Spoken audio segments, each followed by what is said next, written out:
और अब चर्चा छत्तीसगढ़ की करेंगे। चुनावी साल में बीजेपी कांग्रेस के बीच घमासान चरम पर है। बीजेपी की तरफ से केंद्रीय गृह मंत्री अमित शाह ने आंकड़ों और मुखड़ों के साथ बघेल सरकार के खिलाफ आरोप पत्र जारी किया है।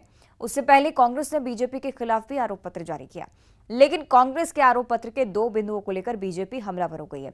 पार्टी कांग्रेस को हिंदू विरोधी बता रही है।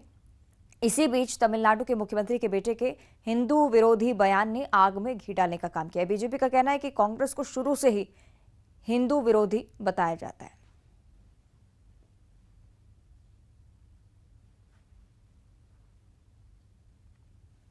जो वहां के मुख्यमंत्री के बेटे हैं उदयनिधि, उन्होंने कहा कि हिंदू धर्म मलेरिया, डेंगू और कोरोना जैसा है, इसको खत्म करना चाहिए। ये कांग्रेस पार्टी की सोच है और उसी कांग्रेस पार्टी की सोच की छत्तीसगढ़ में अगुवाई करने वाले कोई है तो भूपेश बघेल हैं। कांग्रेस पार्टी हिंदू द्रोह और पाप की राजनीति से गले तक डूबी हुई है। चाहे भूपेश बघेल जी कितना भी चेहरा लगा लें, उनका कालनेमी रूप इसके बाद सामने आ गया है, उनका ताड़का का रूप सामने आ गया है। कांग्रेस पार्टी का ये पूछना कि राम मंदिर बन जाने से युवाओं को नौकरी मिल जाएगी, ये इस देश के बहुसंख्यक समाज या ये हम कहें कि जन जन के मन में बसे हुए राम, गांव गांव की आत्मा में बसे हुए राम 2007 में सुप्रीम कोर्ट में हलफनामा देकर कहा था कि राम, सीता, हनुमान, वाल्मीकि के काल्पनिक किरदार हैं, इसलिए राम सेतु का कोई धार्मिक महत्व नहीं माना जा सकता।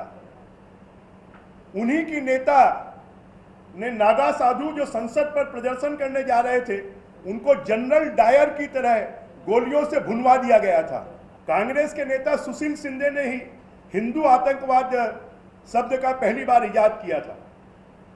पूरे विश्व ने जो मुस्लिम आतंकवाद माना है, उस पर से ध्यान भटकाने की कोशिश थी।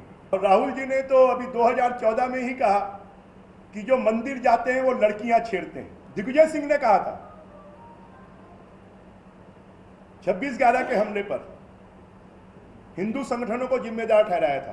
बनारस हिंदू विश्वविद्यालय के, जो कि आजादी के समय से हिंदू विश्वविद्यालय है, उसमें हिंदू शब्द के ऊपर में कांग्रेस ने आपत्ति की थी। सोमनाथ मंदिर के पुनर्निर्माण का कांग्रेस ने विरोध किया था। हज पर सब्सिडी देती थी, परंतु अमरनाथ यात्रियों के ऊपर में टैक्स लगता था। अगली खबर निवाड़ी से है। ओरछा में मुख्यमंत्री शिवराज सिंह चौहान आज श्री राम राजा लोक का भूमि पूजन करने वाले हैं। जल जीवन मिशन की योजनाओं का भूमि पूजन कार्यक्रम आज आयोजित किया जा रहा है। इसके साथ साथ कई सारे अन्य कार्यक्रम भी होने हैं। आपको ये भी बताएं कि राम राजा लोक 5 एकड़ में बनकर तैयार होगा। प्रथम चरण में राम राजा लोक में फूड कोर्ट, दुकानदारों को विस्थापन, नए दुकानों का निर्माण, पार्कों का निर्माण, मंदिर के आसपास को सुंदर तरीके से बनाया जाएगा।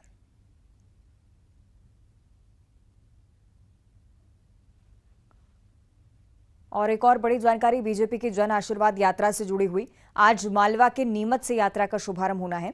रक्षा मंत्री राजनाथ सिंह यात्रा का शुभारंभ करने के लिए पहुंचेंगे। कल चित्रकूट से जन आशीर्वाद यात्रा शुरू हुई। जेपी नड्डा वहां पर पहुंचे थे। सभी विधानसभा क्षेत्रों से होकर ये जन आशीर्वाद यात्रा गुजरेगी और आज नीमच में मौजूद रहेंगे राजनाथ सिंह। यहां से जन आशीर्वाद यात्रा का आगाज विधिवत रूप से किया जाएगा।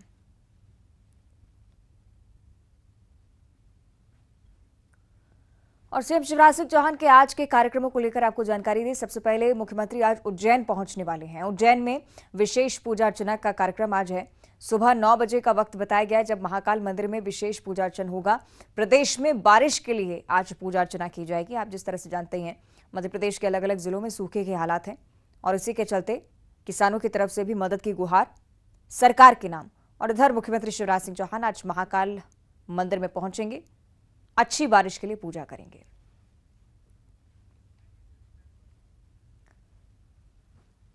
तो इससे पहले कि आपको बताएं कि एमपी मानसून की बेरुखी से लगातार परेशान चल रहा है और प्रदेश में सामान्य से कम बारिश हुई है। बारिश के लिए लोग टोटके तक का सहारा लेते बाज नहीं आ रहे। देखिए।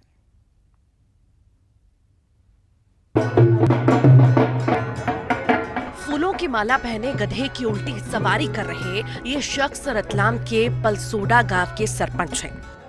अब आप सोचेंगे, भला सरपंच जी ने ऐसी क्या गलती की जिसकी वजह से इन्हें गधे पर बैठाना पड़ा?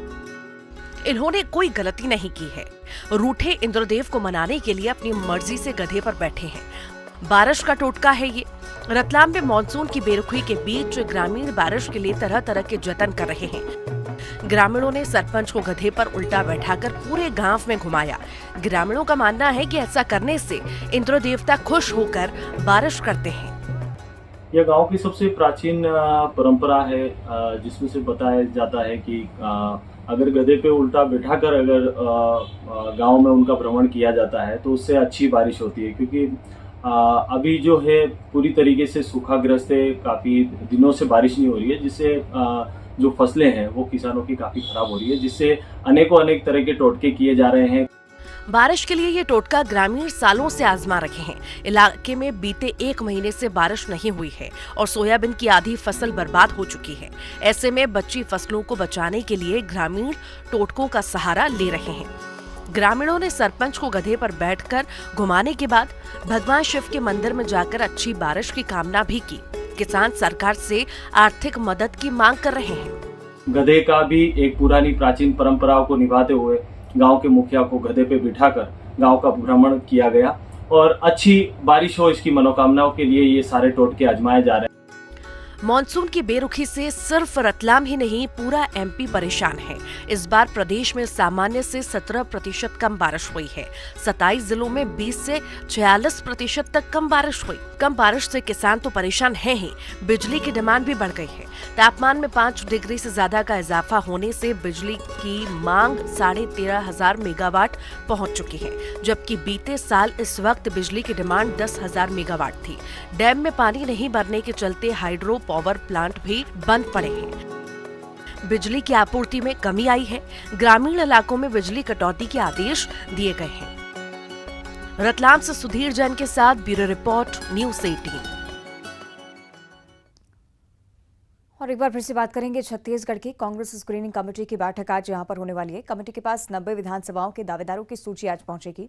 3 दावेदारों के नामों का पैनल तैयार किया जाना है और उन 3 नामों से किसी एक नाम को कमेटी की तरफ से ही चुना जाएगा। पीसीसी दफ्तर में चुनाव समिति की बैठक भी कल हुई। उस दौरान भी मंथन आगामी विधानसभा चुनाव को लेकर ही हुआ और आज भी स्क्रीनिंग कमेटी की बैठक में 90 विधानसभाओं से 3 दावेदारों की सूची आज पहुंचने वाली है। उसके बाद जल्द ही माना जा सकता है कि 6 सितंबर को कांग्रेस की तरफ से प्रत्याशियों की सूची जारी हो। और छत्तीसगढ़ में 21 प्रत्याशियों की पहली सूची घोषित होने के साथ ही बीजेपी जमीनी स्तर पर खुद को मजबूत कर